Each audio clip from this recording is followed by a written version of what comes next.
Thank you for your time, Mr. Monyela. What is going on? Is it just a climate of lawlessness now the diplomats think they can behave as they want? Well, good afternoon. So this investigation has been going on for a number of years, more than 5 years, could even be 10. We've now finalized certain aspects of the investigation. So the Department of International Relations and Cooperation has declared several diplomats persona non grata. This follows this extensive investigation into their flouting of diplomatic privileges. And this relates to engaging in illicit trade in duty-free alcohol. As you know, diplomatic relations between countries are governed under the Vienna Convention of 1961. That convention does empower host countries like South Africa to take action should diplomats accredited to South Africa be found guilty of abusing these diplomatic privileges. And that's exactly what we've done. So we have given these diplomats and their families 72 hours within which they should leave South Africa.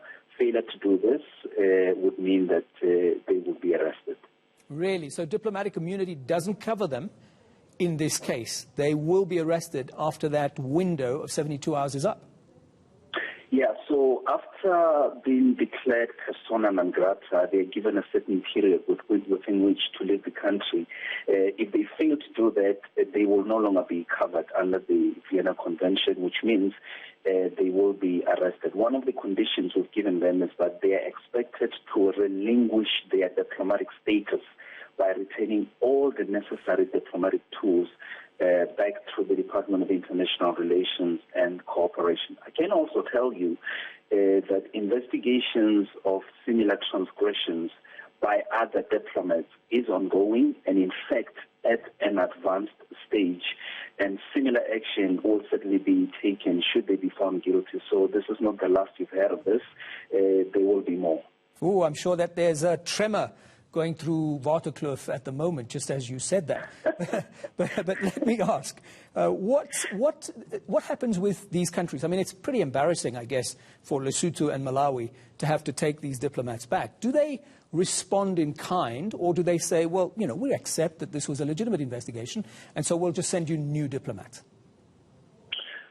Well, look, I mean, I'm sure you would have seen the press releases by both Lesotho and Malawi reacting to this decision by the South African government, and they are expressing regret that some of their nationals have been found guilty of these practices of illicit sale of duty-free alcohol.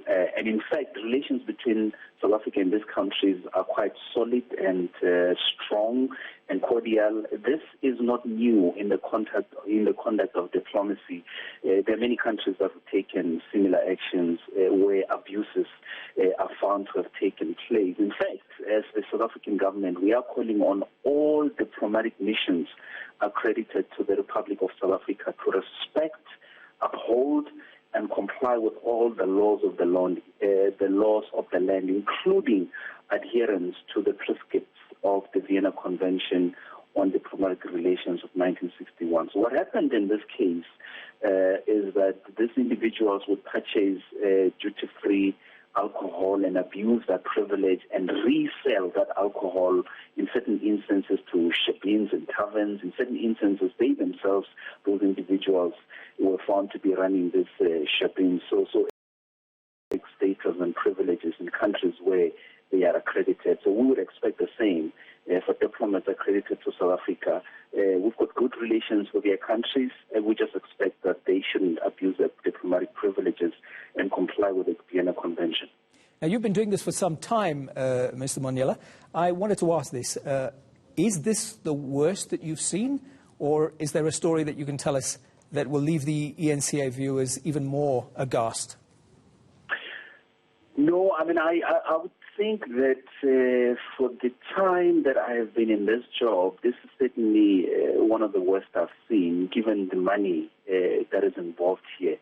South Africa has lost quite a lot of money due to these illegal practices, and that's why the South African government is taking this very strong position of declaring some of these individuals persona non grata, because we are sending a strong message that illegality will not be allowed in this country. We expect people to comply with the law, particularly the laws of this country. Is there any chance of clawing back any of that lost income from the principals countries, for example, Malawi and Lesotho? Does that ever crop up as a possibility? Well, the South African Revenue Services is part of the agencies that are involved in these investigations with the South African Police and other state agencies. So I'm sure one of the issues they are exploring is that particular aspect as to whether there's a possibility of recovering some of the money that we've lost. But I would think, if people purchased alcohol and this alcohol was resold to other retailers, it may be a bit difficult to recover the money. What you can do in this case is to ensure that this doesn't happen again going forward. Thank you very much for your time this afternoon, International Relations Department, Clayson Monyela.